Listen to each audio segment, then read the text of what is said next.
নমস্কার, সকলকে স্বাগত শর্মিলার রান্নাঘরে। আশা করি আপনারা সবাই খুব ভালো আছেন, আমরাও খুব ভালো আছি।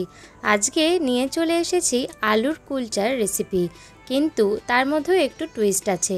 আজকের এই কুলচাটা তৈরি করব সম্পূর্ণ জলের মধ্যে, তেলের মধ্যে কিন্তু আজকে কুলচাটা তৈরি করব না। চলুন তাহলে দেখে নেওয়া যাক কিভাবে করছি আলুর কুলচা। প্রথমেই এখানে ময়দাটা আগে মেখে নেব। ময়দা নিয়ে নিয়েছি, তার মধ্যে দিয়ে দেব স্বাদ অনুযায়ী একটু নুন, আর দিয়ে দেব 1 চামচ পরিমাণ মতন চিনি। চিনিটা আপনারা চাইলে কিন্তু এখানে গুঁড়ো চিনিও ব্যবহার করতে পারেন। তারপরে ভালো করে একটু মিশিয়ে নিয়ে এর মধ্যে দিয়ে দেব ফ্যাটানো টক দই। টক দইটাকে ভালো করে ফেটিয়ে নিতে হবে। তারপরে এর মধ্যে দিয়ে দেব 1/2 চামচ বেকিং সোডা আর 1 চামচ পরিমাণ মতন বেকিং পাউডার। দইয়ের সাথে এই দুটো জিনিসকে ভালো করে একটু মিশিয়ে কিছুক্ষণের জন্য সেট হতে রাখতে হবে। তারপরে দেখবেন দইটা অনেকটা ফুলে উঠবে। এই দইয়ের জায়গায় কিন্তু আপনারা ইস্ট ব্যবহার করতে পারেন। আমরা ইস্টের পরিবর্তে এখানে দই ব্যবহার করেছি। তারপর দইয়ের সাথে ময়দাটাকে মিশিয়ে নেব। লুচি বানানোর সময় আমরা যেরকম ময়াম দিই আর যে পরিমাণে তেল ব্যবহার করি, এইখানে কিন্তু তার থেকে অনেক কম পরিমাণে তেল ব্যবহার করতে হবে, না হলে কুলচাগুলো খাস্তা হয়ে যাবে। 1 চামচ পরিমাণ মতন সাদা তেল নিয়েছি। সব কিছু আগে জল ছাড়া মিশিয়ে নেব। তারপরে পরিমাণ মতন জল দিয়ে ডোটা তৈরি করে নেব। কুলচার ডোটা কিন্তু অনেকটাই সফট হবে। সবসময় তো সবার পক্ষে রেস্টুরেন্টে গিয়ে এই ধরনের খাবার খাওয়া সম্ভব নয়, তাই এই রকম খাবার যদি বাড়িতেই বানিয়ে নেওয়া যায় তাহলে কতই না ভালো হয়, তাই না? এইরকমভাবে এইবার থেকে বাড়িতেই আলুর কুলচা বানিয়ে আপনারা খেয়ে দেখবেন, একদমই রেস্টুরেন্টের মতনই কিন্তু টেস্ট আসবে। এদিকে ডোটা কিন্তু মাখা হয়ে গেছে। এইবার এটাকে ঢাকা দিয়ে রেখে দেব কিছুক্ষণ, যাতে এটা ভালো করে সেট হয়ে যায়। এইদিকে চলুন কুলচার পুরটা তৈরি করে নেওয়া যাক। কুলচার পুরের জন্য দুটো বড় আলু সেদ্ধ করে নিয়েছি আর গ্রেট করে নিয়েছি।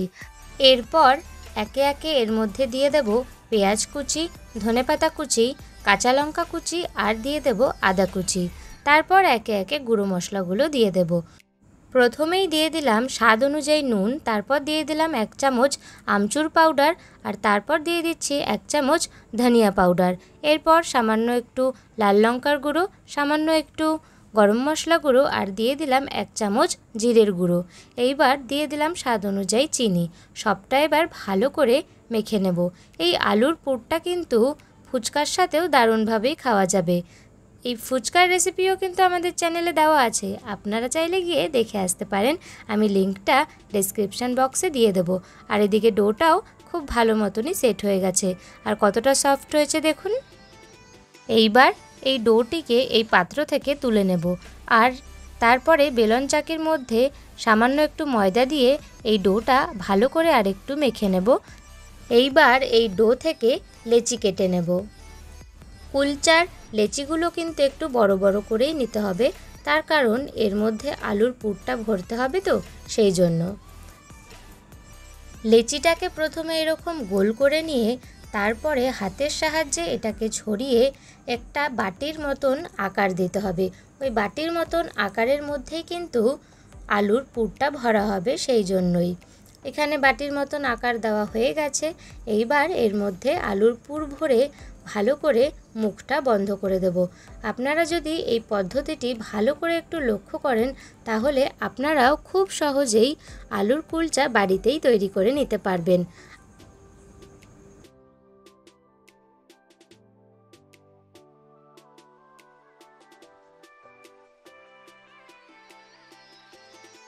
মুখটা ভালো করে বন্ধ করে তারপরে এটাকে গোল করে নিতে হবে আবারও। তারপরেই কিন্তু কুলচাটাকে বেলে নেব। মনে রাখতে হবে কুলচা বেলার সময় কুলচার ওপরে যাতে কোনো ময়দা না লাগে। প্রথমে হাতের সাহায্যে একটু ছড়িয়ে নেব, তারপরেই বেলনের সাহায্যে এটাকে বেলে নেব। বেলার সময় এর মধ্যে একটু সাদা তিল আর কালো জিরে আর সাথে একটু ধনেপাতা কুচি দিয়ে দেব। তারপর আবার বেলে নেব, তাহলে দেখতে একই রকমভাবে রেস্টুরেন্টের মতনই কিন্তু হবে, আর খেতে তো সুস্বাদু হবেই। সব কিছু দিয়ে আবারও একটু ভালো করে বেলে নেব। এইবার অন্যদিকে একটা ফ্রাই প্যানকে ভালো করে গরম করে নিতে হবে। তারপর ওই গরম করা ফ্রাই প্যানের মধ্যেই জল দিয়ে দিতে হবে। জলটা দেওয়ার সাথে সাথেই দেখা যাবে জলটা ফুটে উঠছে। যদি জলটা শুকিয়ে যায় তাহলে আরেকটু জল দিয়ে দিতে হবে আর অপেক্ষা করতে হবে যতক্ষণ না জলটা ফুটে উঠছে। যেই মুহূর্তে জলটা ফুটে উঠবে সাথে সাথে বেলে রাখা কুলচাটা দিয়ে ঢাকা দিয়ে দিতে হবে। এইদিকে আমরাও জল দিয়ে দিয়েছি আর জলটা ফুটে উঠেছে, সাথে সাথে কুলচাটা দিয়ে এইবার ঢাকা দিয়ে রেখে দেব। আর যদি ঢাকনার মুখে এই রকম কোনো ছিদ্র থাকে তাহলে সেটিকে লবঙ্গ দিয়ে বন্ধ করে দিতে হবে। 2.5 থেকে 3 মিনিটের মধ্যেই কুলচা হয়ে যাবে।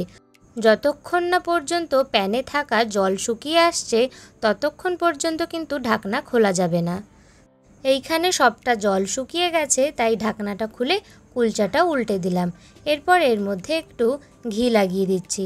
আপনারা চাইলে কিন্তু এখানে বাটারও লাগাতে পারেন। তারপর আবারও এটাকে উল্টে অপর সাইডেও একই রকমভাবে ঘি লাগিয়ে দিলেই তৈরি হয়ে যাবে কুলচা। একই রকমভাবে আমরা আরও কয়েকটি কুলচা তৈরি করে নিয়েছি। তৈরি হয়ে গেল তেল ছাড়া জলেই আলুর কুলচা। এই কুলচাটিকে কিন্তু যে কোনো চিকেনের আইটেম বা পনিরের কোনো রেসিপির সাথে কিন্তু দারুণভাবেই খাওয়া যাবে। আর আপনারা চাইলে এই আলুর পুরের জায়গায় পনিরের পুরও কিন্তু ব্যবহার করতে পারেন।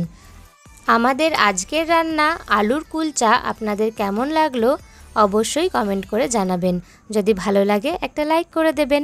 আবারও চলে আসবো অন্য কোনো রান্নার রেসিপি নিয়ে। আজ তাহলে আসি, ধন্যবাদ।